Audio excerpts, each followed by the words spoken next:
ઉત્તર ગુજરાત રોહિત સમાજ સેવા ટ્રસ્ટ સંચાલિત સ્વામી સચ્ચિદાનંદ ગાયત્રી માધ્યમિક વિદ્યાલય ખાતે ગુરુ પૂર્ણિમા પર્વની શ્રદ્ધા અને ભક્તિભાવપૂર્વક ઉજવણી કરવામાં આવી હતી।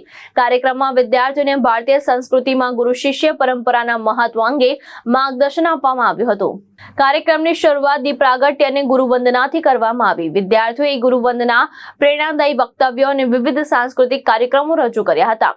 વિદ્યાલયના પ્રમુખ રણછોડભાઈ દુદાભાઈ મકવાણા, આચાર્ય સરલાબેન પાંડવ અને સામાજિક કાર્યકર ખેંગારભાઈએ વિદ્યાર્થીઓને ગુરુના આદર્શોને જીવનમાં ઉતારવા તેમજ શિક્ષણ દ્વારા સમાજના વિકાસમાં યોગદાન આપવા પ્રેરણા આપી હતી।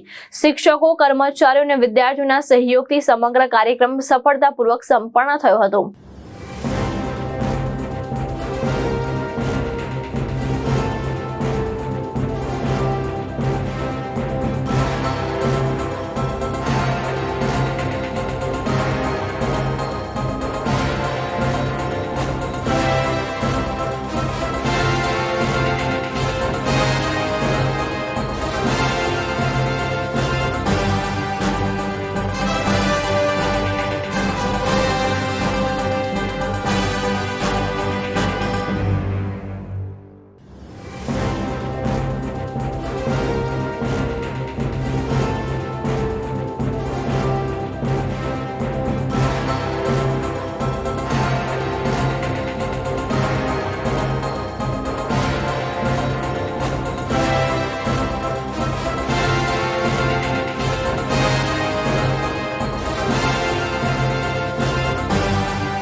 ભાવેશ ઉપાધ્યાય, દ્રષ્ટિકોણ ન્યૂઝ, સુરત।